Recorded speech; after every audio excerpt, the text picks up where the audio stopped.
Good morning and welcome in on this now rainy Monday morning. So apologies if you've got the pitter patter of rain on my conservatory roof. But my name is Helen Jennings. I'm a Stampin' Up demonstrator based here in the UK. And on this wet Monday morning, we're going to have a bit of a play with some bags, because I'd put up a post last week to say I'd had a lovely afternoon playing along with a craft group where I'd been invited along as a guest crafter. How exciting and posh does that sound? But it was a lovely little group of people, that a little community that has grown out of a craft community that one of the Radio Northampton presenters, Helen Blaby, has put together, and they have people come in and every week they get together and do a bit of crafting. And on Wednesday I joined them and we were doing bags and boxes and tags. Morning Caroline, morning Beryl. I think I see Jackie's face there too. And I'd put a post up and a few people had said, oh, we need to know how to make those bags. I like those bags, those are really cute. So these were the bags in the photo. So that was the one that we made live. Oh, you're dry at the moment. Oh no, we've got rain. That was the bag I made live because I was showing them how to heat emboss and all sorts of things. And this was the little bag that I'd made as an example prior to joining them. So I will show you how to make those bags. It seems especially appropriate at the moment because obviously until the end of the week, until the 31st of, I nearly said December, till the 31st of October. We're not quite that near the end of the year yet. I think I've had lots of things popping up, need to put in my calendar for December, got December on the brain. Until the end of October, quite a lot of our paper is on sale, so you're getting that 15% off. So we're going to make some bags. I'm going to show you the basic bag and then I'm going to show you some variations. So I think for our basic bag, because we are creeping up this week towards Halloween, we'll bring in some of the magic in this night paper. I love this pack because although it is Halloween-y and you've got things like, you know, there's blacks and there's spiders and there's bats, there is also these really gorgeous prints in there. Those flowers, we've used that to make a card. Got stripes, got this lovely doily type design, these gorgeous flowers here. So although it is, you know, with a nod to Halloween, it doesn't have to be for Halloween. But let's make a Halloween gift bag so that you can give somebody a treat rather than a trick this Halloween. Right, so what I've got here, this is a full 12-inch width piece of card, and I'm going to cut this piece of DSP and I'm going to make it 3.5 inches. So that's the sort of standard size bag that I've got instructions for, and if anybody afterwards wants the instructions for this, send me a message and I'll email them out to you.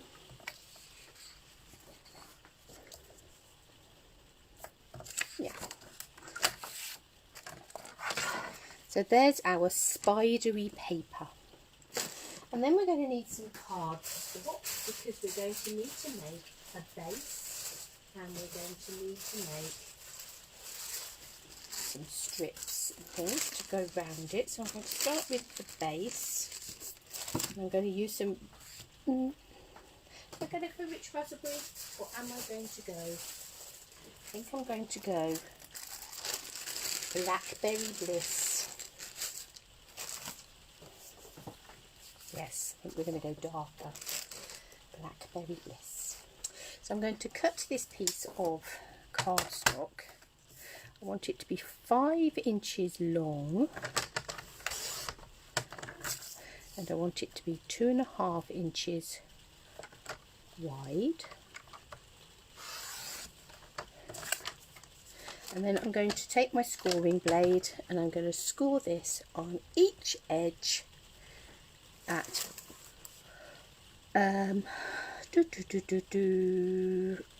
half an inch, I believe. Actually, no, I think it might be more than that. Yeah, ½ inch. I was right. ½ inch all the way round. So I'm lining it up on the ½ inch on this side of my scoreboard, because that's easier if you've got a little bit to do, and you can measure up to about 1½ inches on that side. So we're just going ½ inch, and on each side I'm scoring that at ½ inch. So you can see that scored all the way around on 4 sides at ½ inch. We're then going to do a basic box type thing, and you do this with most boxes that you do. I'm going to cut it up that score line till it reaches the intersection with the perpendicular score line. Good word. Like that. Just take my good old bone folder that is in need of a good clean. It has little gluey marks on where I've been picking it up or using it with boxes, and it gets little bits of glue on and then they get rubby. I'm going to fold those 4 tabs in like that, and we're going to fold it up like that to make a simple box base.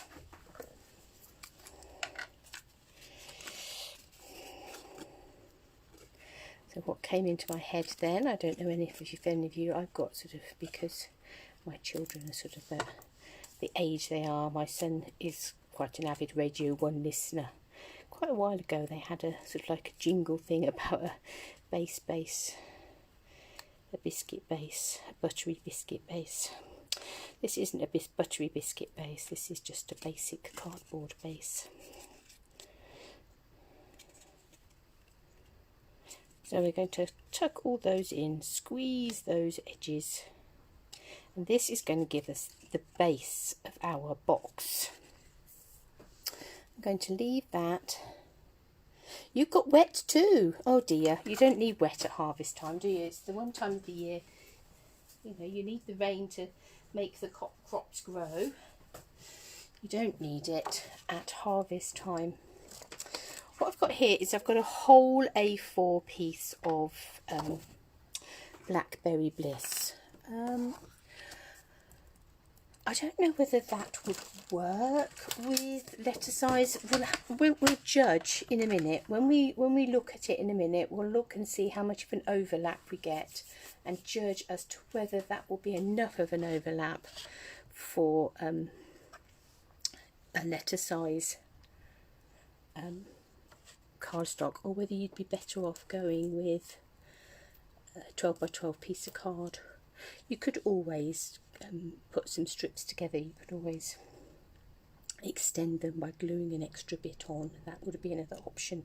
But I'm going to take this A4 card and I'm going to cut 4 ½ inch wide strips, the full length of the card. So 1,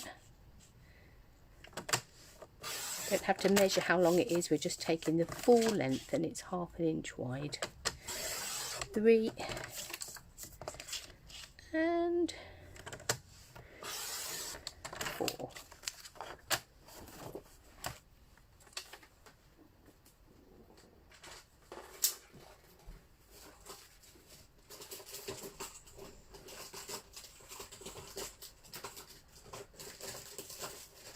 Rustling around in the background.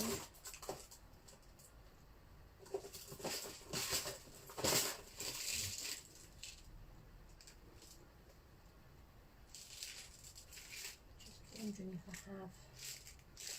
I've got some little brads in there.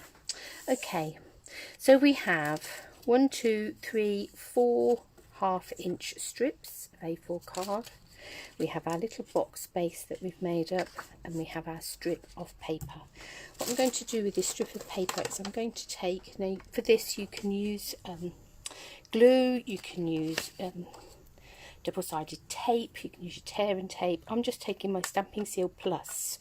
I'm using the Plus because we want it to be a good strong adhesive, and I'm going to run that along that edge.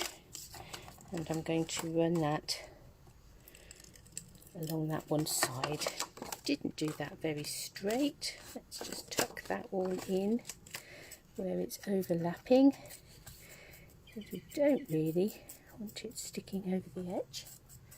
Thank you for that, bird.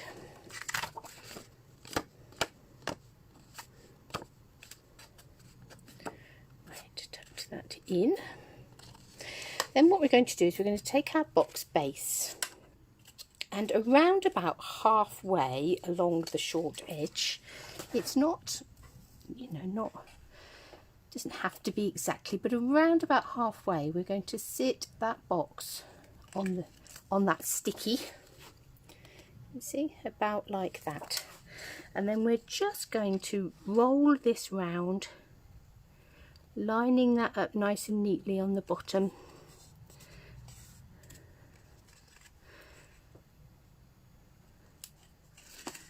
Pushing it down, bringing it round,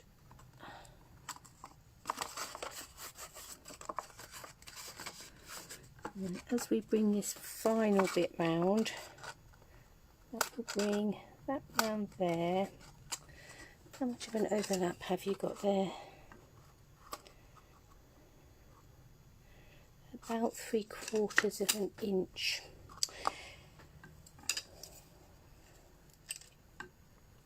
You might get away just about with a piece of letter size cardstock.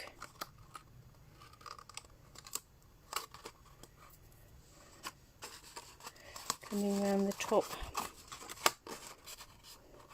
Then what we want to do is we want to bring this bit round now and stick this down. Now we do want it to have a bit of curve to it, so we're not worried about it being completely flat. We want it flat at the top there, and just bring that down and give that a squidge.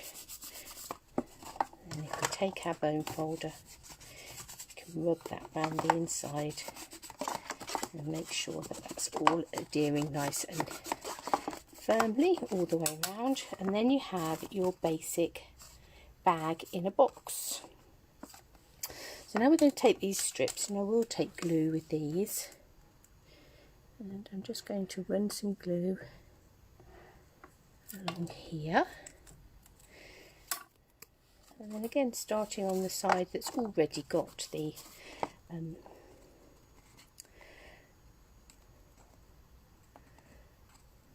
seams on it.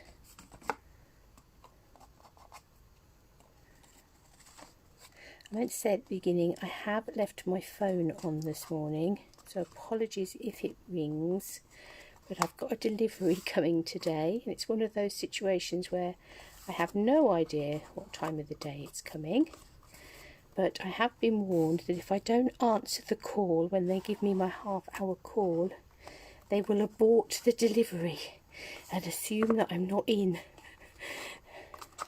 Great. So I've left my phone on. Don't want an aborted delivery. So there we've put that little bit around the bottom, so that just gives that an extra, neatens it up on the bottom, and it just gives it a bit of a look, fancy look, doesn't it? We're going to do the same on the top here. With a bit of glue on there. And again, we'll start on this edge.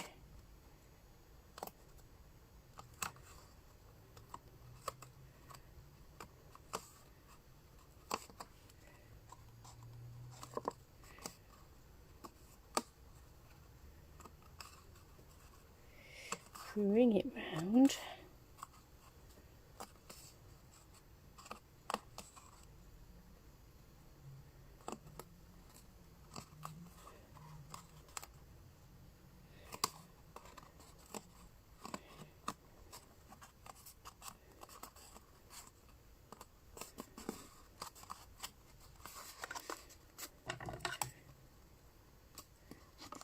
Really doesn't want to stick.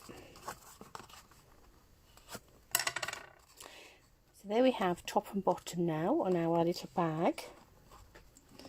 Then we need to add some handles. So what we're going to do for our handles is we're going to take one of these strips of 1/2 inch cardstock, and we're literally going to cut it in half.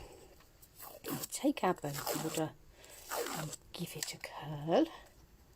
At this stage, obviously, we don't have to use card. We could be using ribbon or twine or ropey type things, all sorts of things we could use for that. Now, just to dig about, I found I've got some itsy bitsy mini, they're very mini,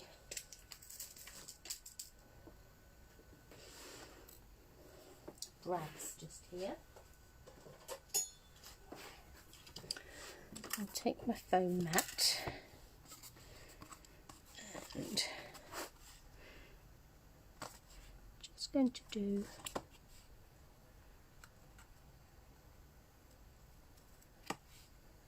a couple of little holes in there and a little hole in each end of the handle.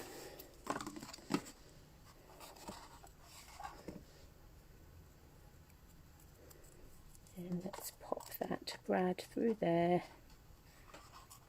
and through there. We don't actually have any brads in the catalogue at the moment, but there's something that I've got lots of that I've gathered along the way, but they're fairly easily come by. Could probably even get old-fashioned paper fasteners in the stationer's shop. They tend to be brass, but there's no reason why you couldn't colour them with your stamping blends any colour you want. Now, I've done one of those on the inside and one on the outside. That wasn't very clever, Helen, was it? Let's do them both on the inside, I think. Is it Monday morning by any chance?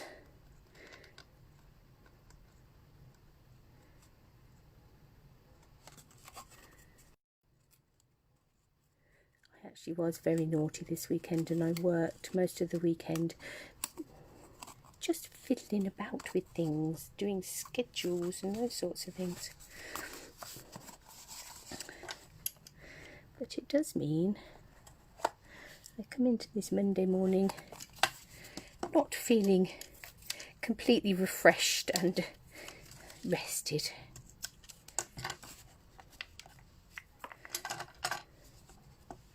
Let's put our brads on the other side.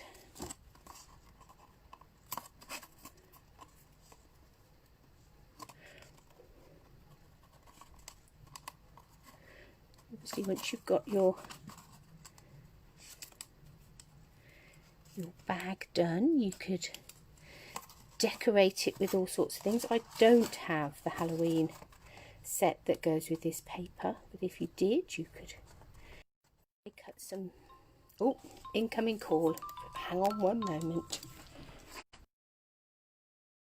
People, that was my delivery. They're on their way to me now, so we'll see how far we get. Wonder why I couldn't hear him. Still got my headphones and microphone jack on. Right, okay, let's put that second brad in there.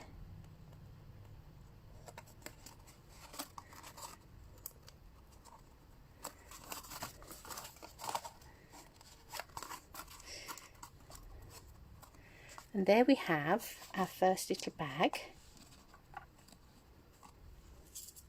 And you can decorate that how you like. There I've got a little tag that we did the other day. You could add some of this metallic not sure what they call it really, trim, isn't it? It's beautiful, this metallic trim. You could add some of that to your bag. We've got the black glitter card. You could cut out some spiders in black glitter card if you've got them, but lots of things you could do. But these little bags are just so useful, and they're nice and sturdy because they've got that box bottom and you've got that edge. It does make them really nice and sturdy. So the other thing we can do with our fourth strip of card is stick that on the inside. Now I know that this delivery man is going to come and disturb us in a minute, so what I might do is I might have to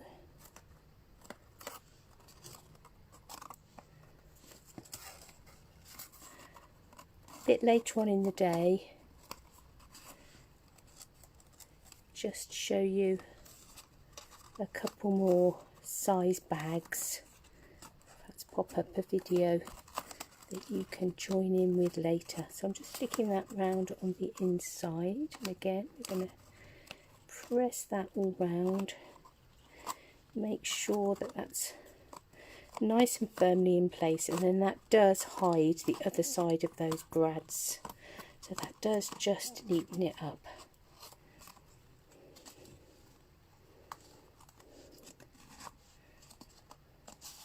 This little bit here is determined not to stick. Let's stick in a bit more glue. So there we have a little Halloween bag ready for your trick-or-treating. The other thing here, and this, the dimensionals for this are going to go up on my blog tomorrow. This is a tiny weeny little bag. Exactly the same method of creating it. But just absolutely scaled down. That is number 1. I've got another 23 strips of paper cut there, ready to make up a little advent. If you thread some thread through there, hang it from the wall like a banner. You've got all little pegs, even you could peg them to a string, and you've got a little advent string of bags. So there's a really tiny little one, say, and the measurements for that are going up on my blog tomorrow. And the other thing that you could do, let's see how far we go with this. So use exactly the same measurements for your base, although you might want to make it bigger. I will look at that. We possibly want to make it bigger, and possibly want 2 sheets of paper to make, because these you can trim as short or as long as you like. So that's a 3.5 inch one, as is that one. This one I think was about 4 inches, just because of the way that the paper went. But there's absolutely no reason why you can't make a bag that is the full 12 inches. But if you want to make it a bottle bag, we're probably going to need to alter the size of the bottom and possibly make it squarer. So I'll have a look at that, and I'll pop up a post a bit later with a bottle bag. I'll have a play with that off air and try and make you a bottle bag with exactly the same general directions, just different dimensions. So I'm sorry that I'm going to have to curtail our video today, but I know that then there's going to be a knock on the door any minute, and they're going to be trying to get a sofa through the front door. So it's not going to be a 2-minute drop off. So I will come back in later and post you pictures of both little bags, large bottle bags, as well as the bags for these, but they will all be made with the same basic directions, just different dimensions for your bottoms and your strips to create the bags. So for those of you that asked, how do you make those bags? That's how you make those bags. They are sort of traditionally in Stamping Up World known as Hallett bags, because I think one of the first people to make them was a lady called Caroline Hallett. So you might well be able to find her videos and things as well online somewhere. But yeah, do pop back later and have a look at the pictures of those bags, because I will create them roundabout, juggling sofas through the front door in the rain. So see you all very soon.